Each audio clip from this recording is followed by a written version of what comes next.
how to deal with negative people or people that you feel are just being really difficult. And this is so useful to be able to practice, to be able to do within your day-to-day life.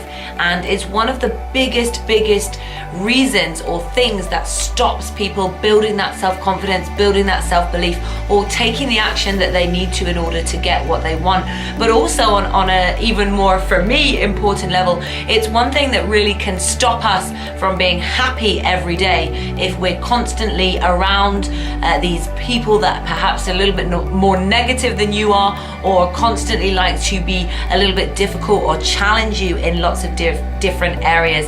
So on this video, I'm going to be sharing with you 3 ways that you can avoid that negativity or not carry it each and every day, and you can learn 3 different ways on exactly how to be able to deal with it to benefit you. Now, number 1, and first and foremost, sounds really easy, but do we do it, is just to give no attention to it, give no energy whatsoever. So for myself as a speaker, traveling the world, doing all of these different events, every so often when I'm having conversations with different groups of people, someone likes to vocalize a complaint or be a little bit difficult.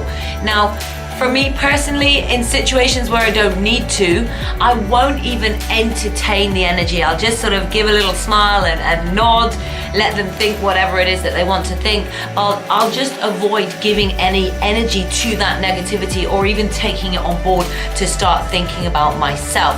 Now, I understand that there's also times where perhaps it's your family or your friends, so you're listening to it a lot more, and perhaps it would cause even more friction for you to completely ignore it.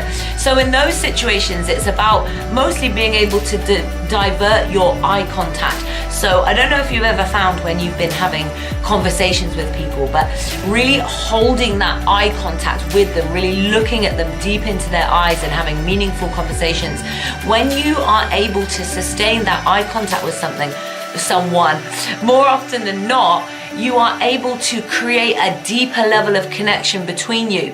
Would you agree that sometimes you might have found yourself having conversation with somebody that keeps looking away all the time, or even when they look at you, they close their eyes and then they open them to look around? I think we've all possibly experienced conversations like that. So by holding that eye contact, you have a deeper connection, a deeper conversation, and you're more likely to take on board how they are feeling in that moment as well.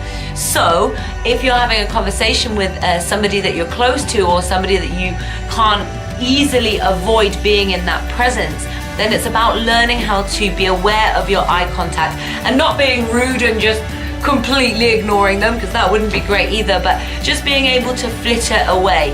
Now, for those of you that have perhaps seen some of my other videos or are aware of this, our biggest energy source is our eyes. That's where most of the energy is exchanged when you're communicating with somebody and doing everything else. So, as I've just expressed, and you can think of examples where you've had conversations with that eye contact, it's about not holding that eye contact for too long with somebody that is being negative, a little bit of a mood hoover or a drainer in that moment. So it's just about being able to flit away, look at other things around the room, change your focus slightly, and leading me on to number two tip on how to avoid carrying that negativity or how to help you dealing with it is to breathe. Yep, that's right. Number 2 is to breathe. Focus on your breathing. And some of you are like, well, you have to breathe to live. And what's breathing gonna do when someone's whinging at me, bitching at me, complaining at me, moaning at me, just going on and on and on? And you're at that point where it's so frustrating. Or you're taking it on board, you're absorbing it, you're allowing yourself to be affected by it and to start changing your mindset, the way that you're thinking, because you're taking on what they're saying to you. First, excusez-moi, can I learn to count? Number 2 is to focus on your breathing. And as we're doing this now, take a deep breath in and out. This is also a very powerful tip for learning how to do public speaking. So often people get on and they start rushing. But if you focus on taking a deep breath in and a deep breath out, notice even in just that one breath. And if you want to just try it a little bit more, do that a couple of times in a row and notice how it naturally calms you down. So even if it's one of those difficult situations, someone challenges you, maybe they're raising their voice at you, take a deep breath in and out, and it will allow you to take charge of your response. So rather than just snapping back, because remember, it's not about lowering yourself to that level. Don't drop your vibration. Don't change the way you are or the way you would like to be, and that you're growing within yourself just in order to, react and snap back at them or feel that it's unfair. Why are they speaking to me like this? So you just snap back. That's reactive. That's just reacting to an action that's put in front of you. Remember, for every action, there is a reaction. So just by taking that deep breath in and out, instantly you calm yourself slightly. They don't need to know you're doing it. It doesn't need to be like, just calmly look at them, receive what they're saying, deep breath in and out, and then take control of your response to that situation. And that's my tip for number three. Number three, biggest tip when you are dealing with challenge or you're dealing with negativity. First of all, if you're able to, just don't even give it any energy. Just step away from it. Don't go near it. Let it pass. But if it's a situation where you perhaps can't avoid that presence in the moment, or you can't avoid that person that is challenging you or being a bit negative around you, then think about your eyes, think about your focus. Don't allow yourself to get totally absorbed or engaged within it. Number two was the breathing, and why just being able to take that deep breath in and deep breath out allows you to still take charge of your state of mind and where you're at, but also be able to respond to whatever it is that's coming your way, if perhaps it's what you feel is unavoidable in that moment.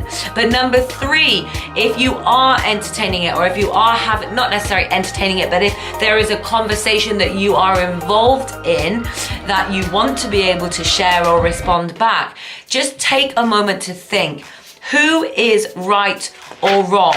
Who is right or wrong? You see, now, if I put this number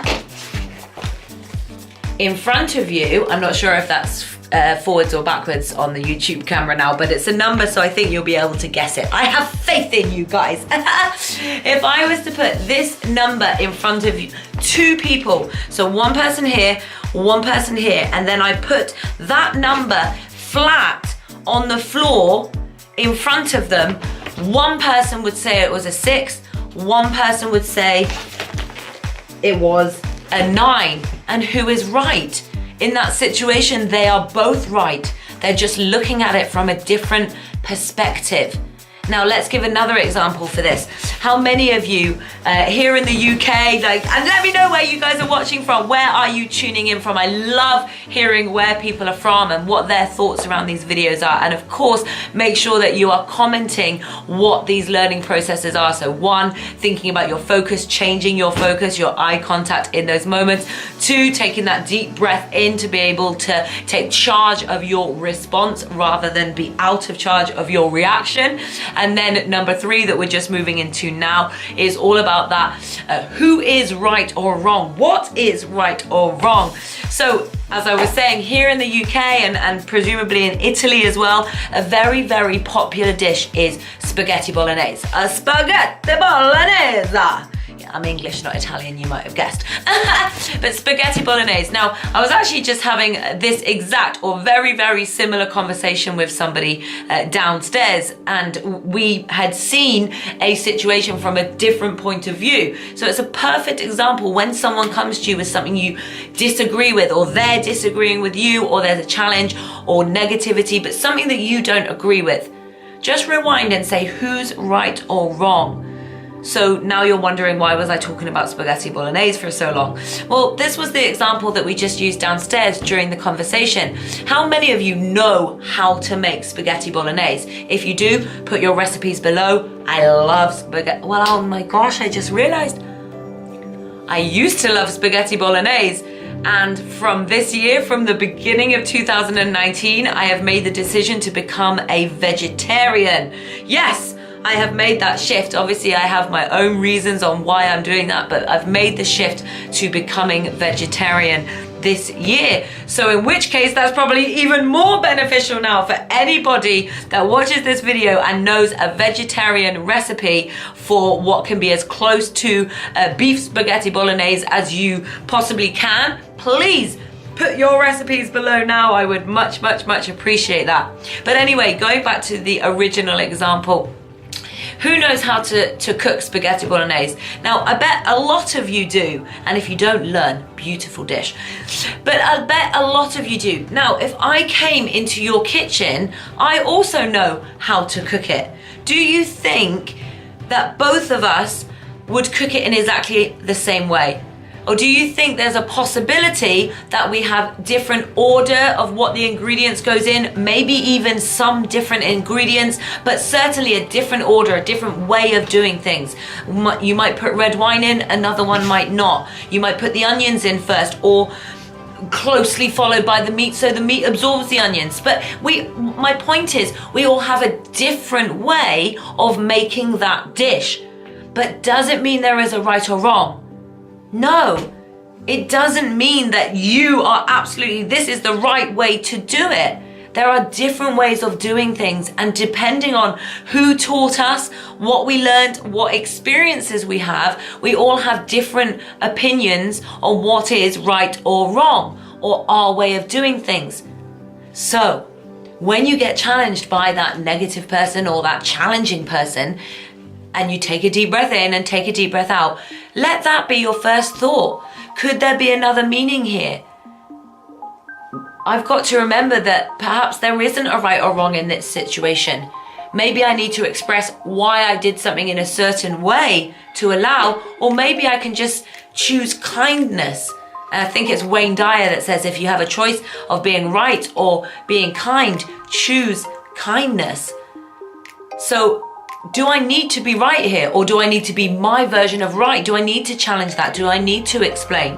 Or actually, can I just let it go and say, thank you for sharing. It's really nice to hear your opinion about that. Thank you. It doesn't mean you take it on. It doesn't mean you live it. It doesn't mean you know it. Maybe, just maybe, there might be a moment where you want to just hear it out and think, is this relevant to me? Can I learn from this? Or do I just want to say, thank you for sharing, and then just let it pass, but keep thinking you're positive, you're excited, you're confident, your ideas, your way of thinking. And remember, I always say, always be open to growing, always be open to learning. But if it's somebody challenging you, it's a difficult situation, then just ask yourself, do I even need to entertain and get involved in this? Or can I do what I've shared in this video and allow it to pass? So guys, that is today's video. I am super excited. We're off to Taiwan in the morning, so you got lots of videos coming up from Taiwan. And as I always say, if there is any video in particular or anything in particular that you want recorded, let me know and I will create and schedule that for you. Otherwise, if you're not already, if you've taken value from this video, give it the thumbs up. And if you're not already, hit that subscribe button and the bell next to it for your daily notifications of inspiration, education, and motivation. Let's make 2019 your bravest year yet.